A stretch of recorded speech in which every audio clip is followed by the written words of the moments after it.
So guess what? It's 10 o'clock. Okay.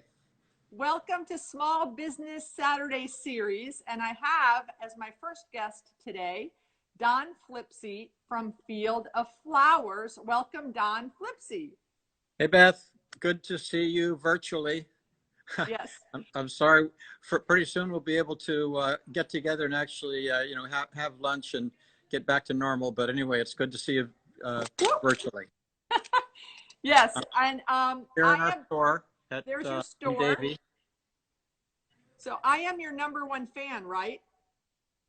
Absolutely. You're a wonderful customer and a wonderful friend, and a wonderful real estate agent and everything. All that stuff. Okay, so for the audience, so who is going to be watching today, Don, will be leasing folks, because that's who follows me. I think South Florida, a lot of our town of Davie, probably very good customers of yours, and then just some random folks too. So for the people that aren't from South Florida, because there's a lot on here, tell them about Field of Flowers and where are your locations, how many locations, when did you start, all that. Sure. Well, first of all, I guess even going before Field of Flowers, my family had a company called the Exotic Gardens, which actually we date that back to 1914 when my grandfather arrived here, from Scotland by way of New York and Jacksonville. And so he started initially he went to work apparently on the Deering estate, where they were just doing the the landscaping there, and so he was, I guess, a laborer, during the Deering estate, and then pretty soon he went on his own and started his own business, landscaped some of the big homes being built on Miami Beach, et cetera, and then finally went into the flower business with the Exotic Gardens flower business. So we had that company for about 85 years, and then we sold it in 1990. That's when I started Field of Flowers. And we have two stores, one here in Davie, where I am right now, and one in Boca Raton. And so we've been in business basically since 1990. Gotcha. And so when you guys had Exotic Gardens, did you create Exotic Gardens, or did you buy into that, or how did that come about? Well, Exotic Gardens was founded by my grandfather, Gotcha. James Don, and he, like I said, was an immigrant from Scotland. First went to New York, then down to Jacksonville, finally ended up in South Florida. Obviously, an adventurous guy, because at that time, who was in South Florida in 1914? And so, that's basically, he started the whole thing. He was, I guess, really the original entrepreneur of our family. And, he also, I think the story, he also put together a group of people back in the 1940s, 47 or so, and bought Gulfstream Racetrack. And so that was, part of our family for a number of years, until we sold that also about the same time we sold the Exotic Gardens. So, that's kind of the quick history. So when you were growing up, did you work in the store? Oh, yeah. I think probably around the age of 8, they would bring me in at the holidays to sweep the floor around the floral designers who were, making the floral arrangements and putting all their leaves and cut stems and everything on the floor. So put a broom in my hand and told me to, clean up around here.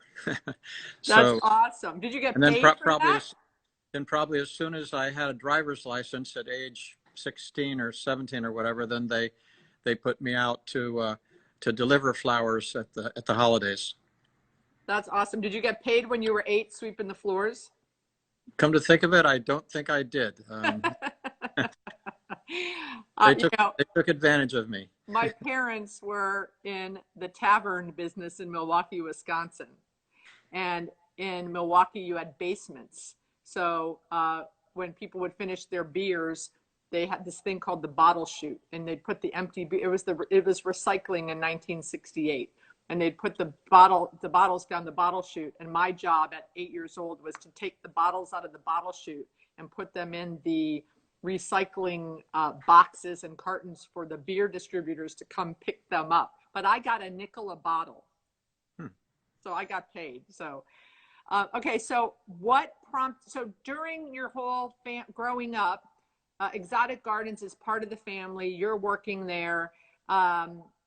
What was your path? Did you think, okay, did you know that they were going to eventually sell, or did you think that Exotic Gardens was going to be your future, or did you want to go be something else? Like my parents went from the bar business in Milwaukee to the real estate business in Florida. And I used to say to them at the dinner table, I would never be in property management. How can you guys do this? So I think my story is very similar. After working, all the holidays, being out and, after dark, trying to find addresses and deliver flowers at Christmas time, Mother's Day, when Valentine's Day, Thanksgiving, when all my friends were, out having fun somewhere.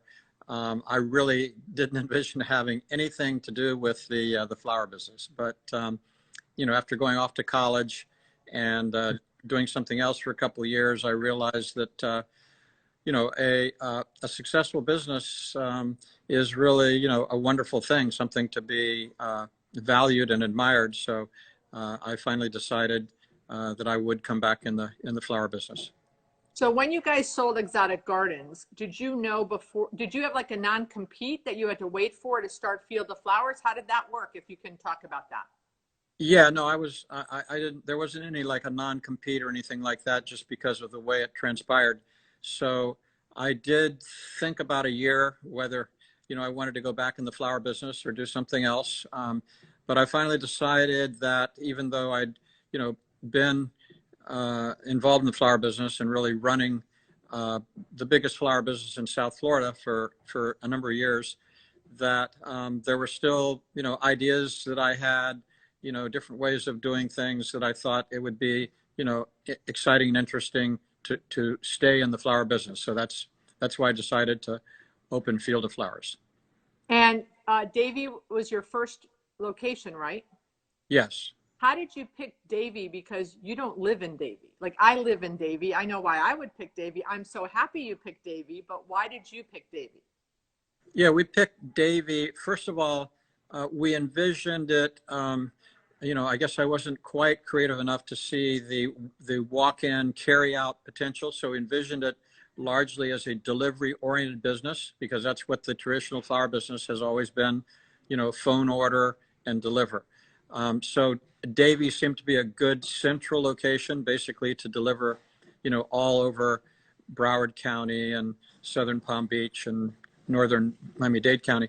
And also several of the people that I started the business with, several of my key associates, they were living in Broward County. So that's basically why we decided to settle here in Davie with our first location. And we always envisioned it as a chain, and so we were looking. The exciting dream was that we'd create a store or two that we would use as a model to take to the venture capital community, and then we'd start opening 100 stores a year. That obviously never happened. I don't know what it is, and there really are no big floral chains. There've been a lot of attempts. I don't know what it is about the flower business. Maybe it just it's too, hands-on, but it doesn't seem to lend itself to being a big chain. So, we've had our successes and our flops. We've actually, over the years, now it's been like 30 years, we've opened 2 stores in different locations that, for whatever reason, didn't work out, and so we eventually closed them. And so, right now we're resigned and content to be a good big really, because we're still, even at 2 stores, we're probably the biggest specialty retail florist in South Florida, or in Florida. So right now we're not interested at all in expansion. You know, especially even before coronavirus came along, we realized that we needed to focus on, you know, profitability of our 2-store operation before we really thought about any, you know, further expansion. And now with the coronavirus, of course, you know, we're worried about keeping our 2 stores, and we're not looking at expansion, of course, at this time. You know, I hope it had nothing to do with your tenant rep broker on those 2 locations that you opened. No, no, it was, who knows? As you know, you've been in this business long enough to know that sometimes it's hard to figure out what went wrong. You know, I think, well, anyway, I certainly can't blame you for the Coral Springs store that we eventually moved out of, because I remember very well, after a first meeting with the owner there, we were walking out the door, and you said, "Don, my advice to you is run, don't walk away from this deal." And I didn't take your advice, and you know, eventually, and I really think it was partly because the landlord was just so difficult to work with there. The store didn't work out. So yeah, so that was definitely not your fault. Okay, thank goodness. Woo! You know, I don't do a lot of tenant rep. You know, I only do tenant rep for anyone I really love. But you know, I do know what your goals were, and all I can tell you is, Field of Flowers in the town of Davie, being a homegrown, I feel an intimate attachment to the business. If I didn't know you, and if we had never worked together, walking into your store and smelling those flowers and seeing those flowers, you just, you know, the physical presence of being able to go into your store versus ordering flowers on the phone. You know, do I do that sometimes? Yes.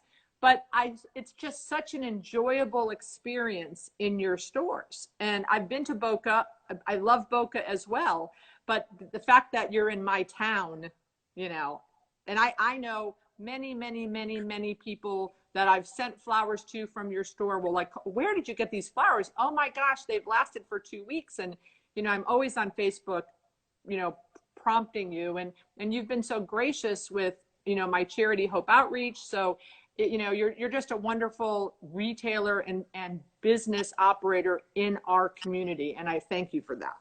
Well, that's wonderful, of course, for any retailer to hear from a customer. And we appreciate your being a good customer over the years also. I'm going to just walk a little bit.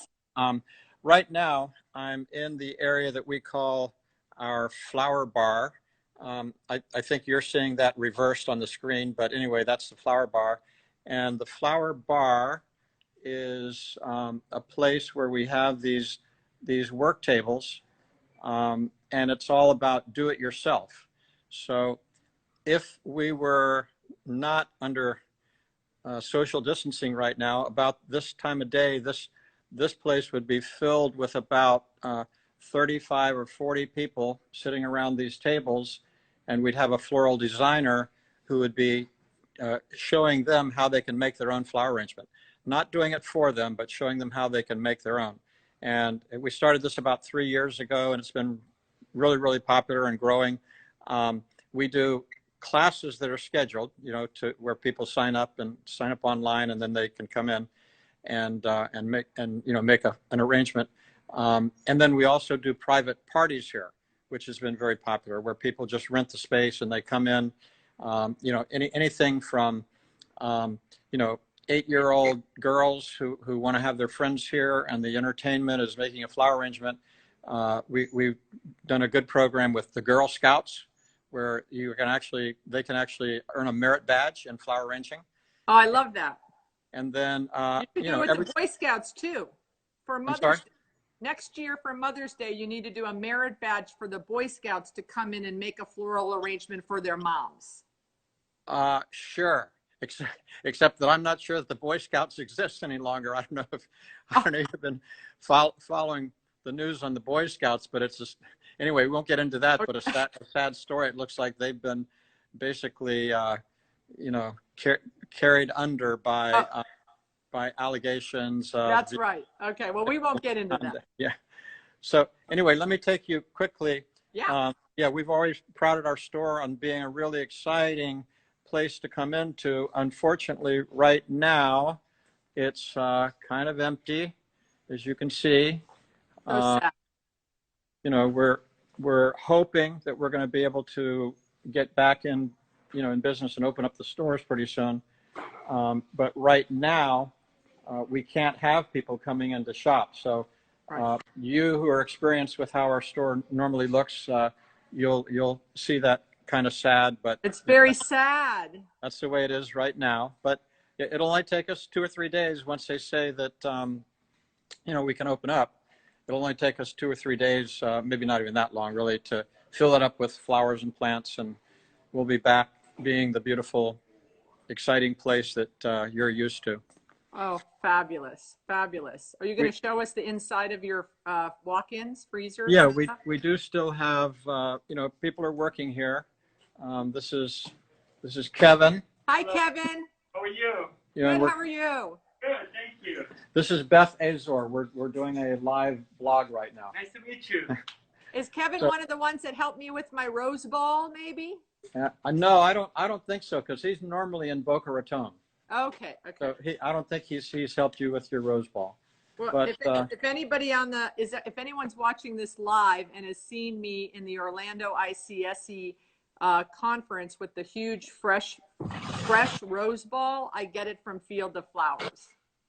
Now we're going into one of our big walk-in coolers right now, so you're seeing the flowers that come in boxes from Colombia and Ecuador and Costa Rica and all over the place, as far away as Thailand. So you know, we still have flowers because we're still doing a very good delivery business. So phone order and internet orders and delivery, that's still pretty robust, you know, thankfully, because that's what's keeping us going right now. So we've still got, you know, plenty of flowers, and we're still making, you know, floral arrangements for delivery and also for pickup. You know, people can place an order and then come to our front door and we'll take it out to them.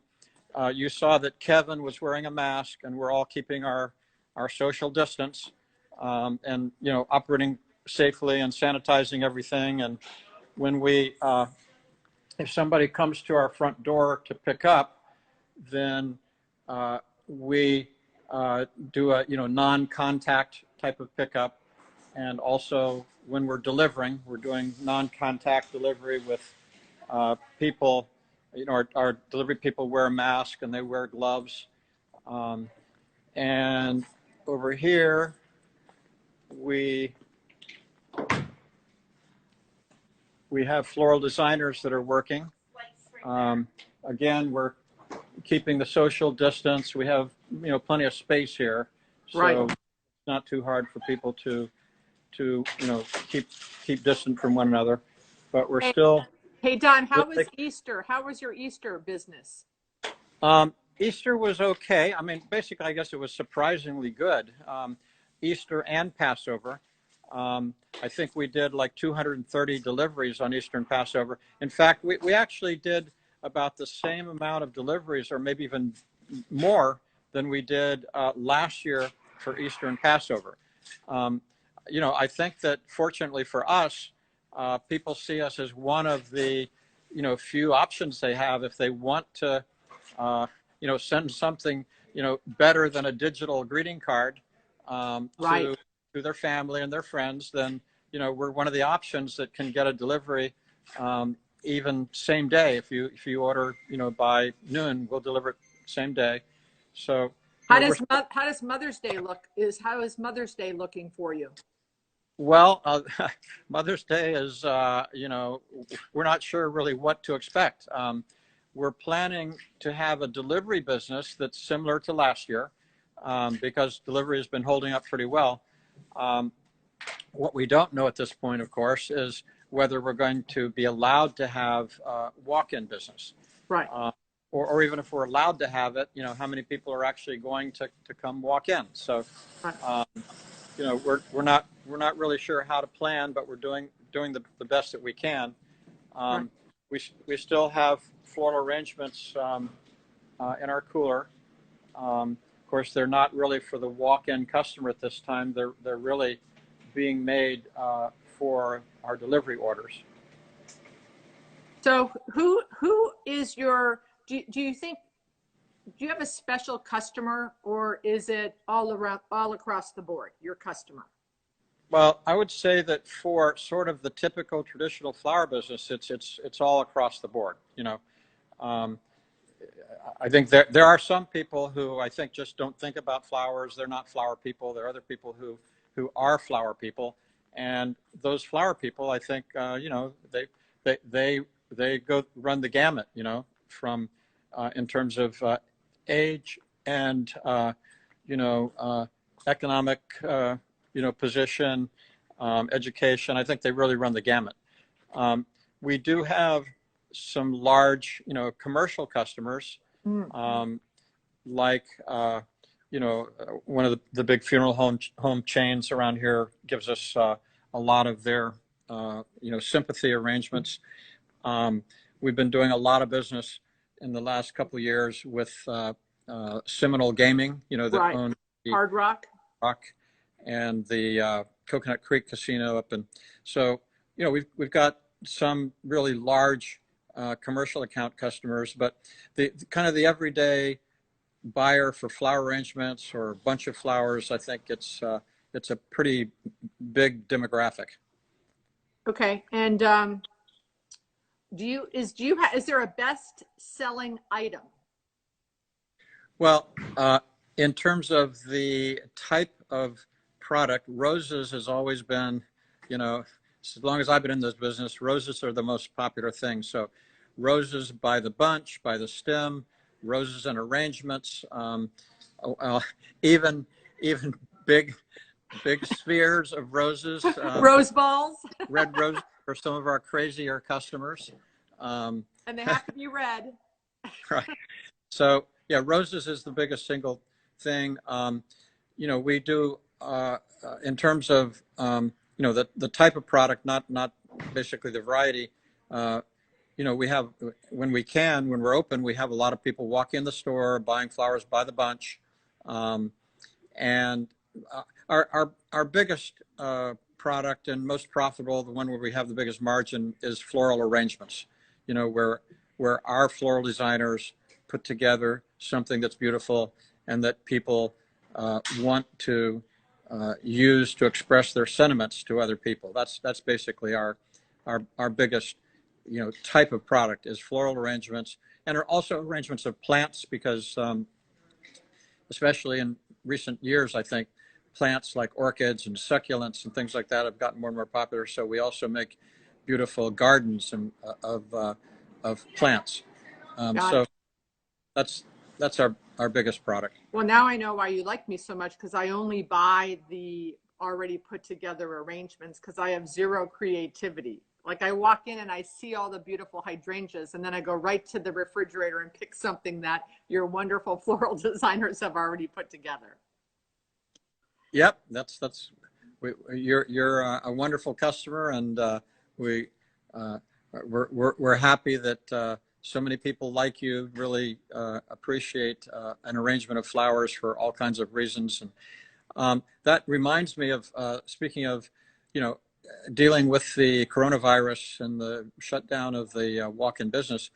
One thing we created early on was a do-it-yourself flower kit, and basically that's been very popular. And what we do is we put together a bunch of flowers and we wrap up the flowers, and then we have a box.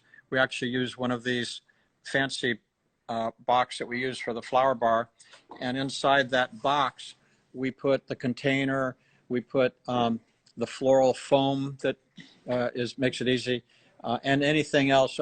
We put some clippers, some floral clippers that people can use to cut the stems of their flowers, everything that you need to make your flower arrangement.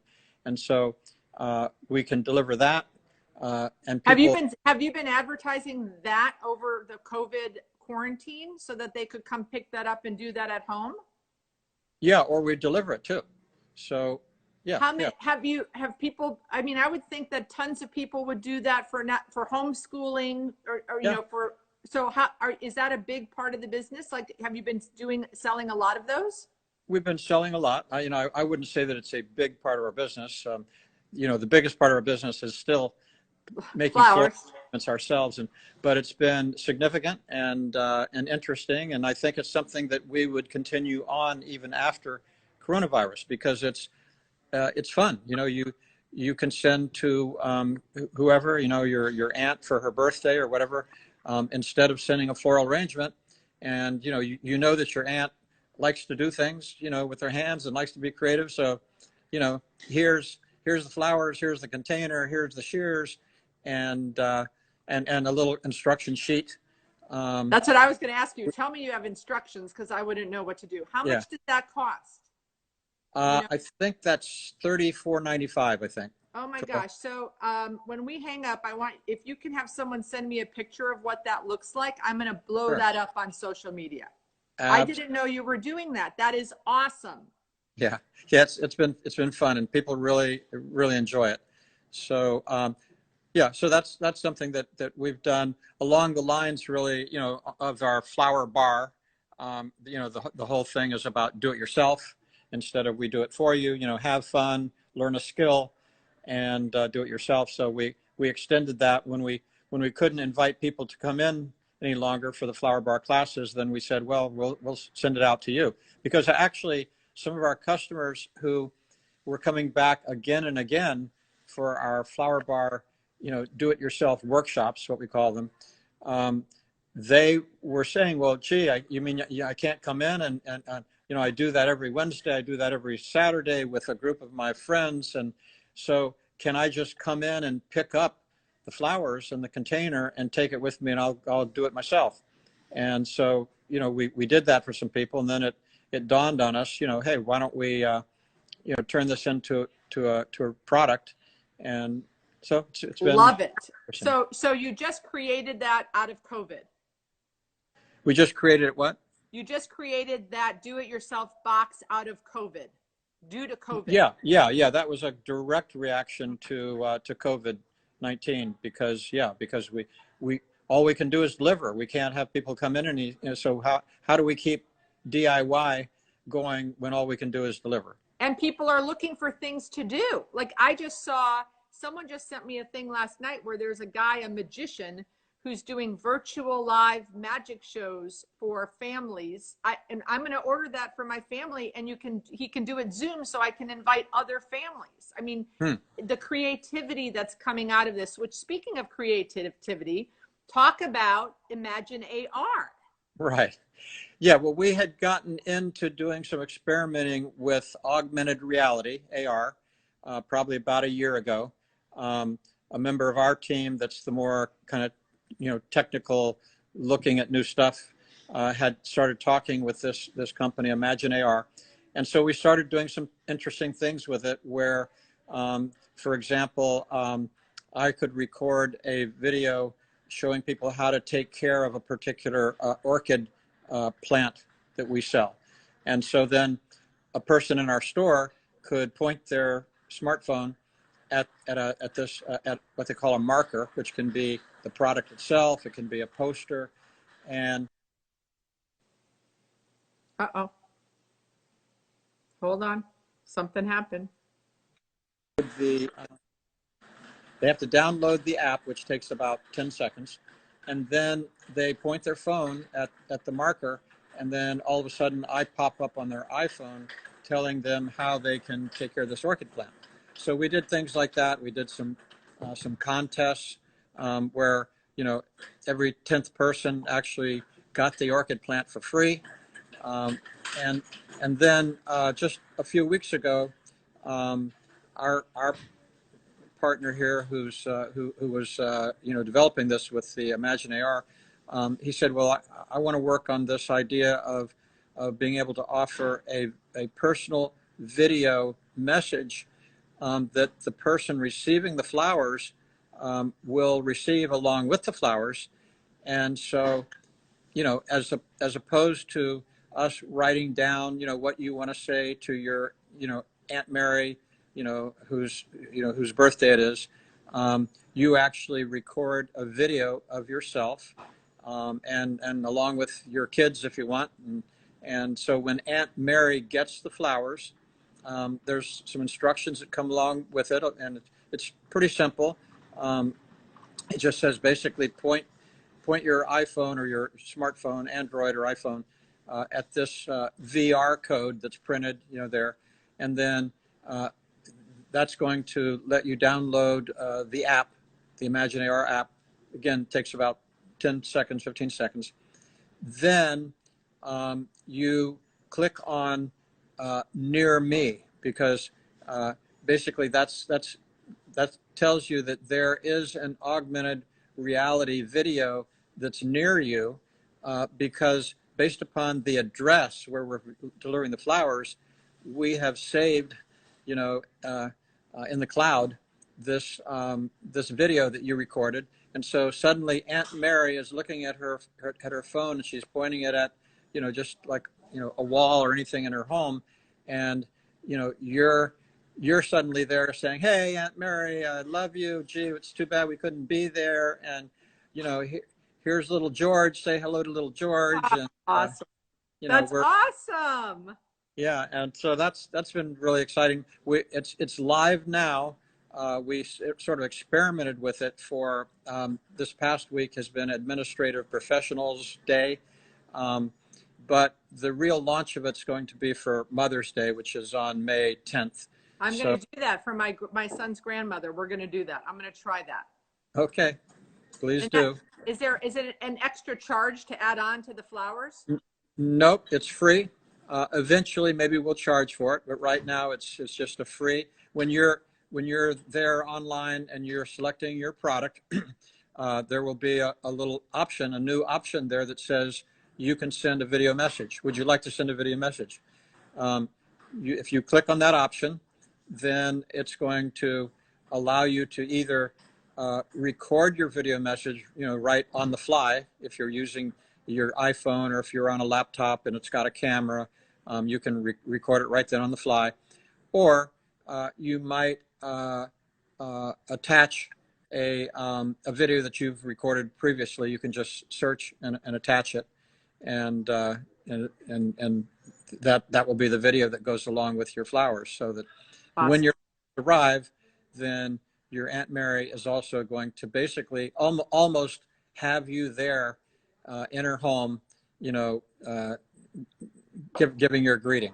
I mean, did you ever envision that we could do this? This is so phenomenal. I'm so excited. Okay, so we have about 10 more minutes left. So I have some questions I want to make sure I get done. So, Don, this is for my Leasing Peep audience here. Do you know what the word canvassing means?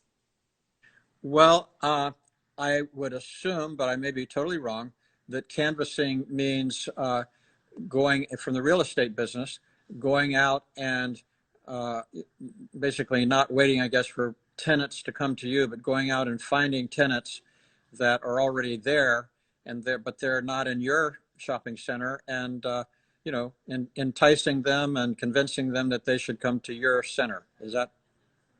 Good job. So my question to you as the business owner is, when you were thinking about expanding, right?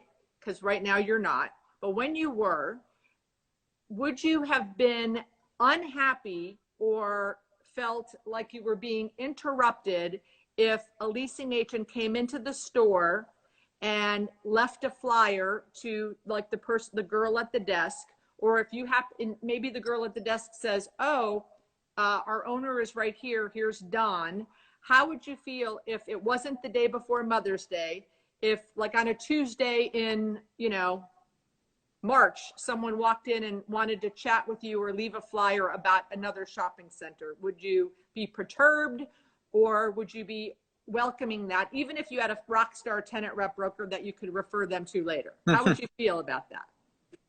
Yeah, no, that wouldn't bother me at all. I mean, I think any businessman needs to have an open mind and open ears and eyes, and occupancy cost, rent, and everything that goes along with that is our biggest cost. I guess after cost of goods and labor, then occupancy costs are our biggest cost. So if somebody comes in, and gives me some interesting information about how I can reduce that cost, then I'm certainly open. Obviously, it's going to depend partly on what my situation is with my current lease. Sure. And so, 9 times out of 10, when somebody comes in about something like that, I might say, well, gee, it's just not possible right now. But then, the 10th time, it might be, well, yeah, my lease is up in 12 months, and I really need to start thinking about whether I need to stay here or not.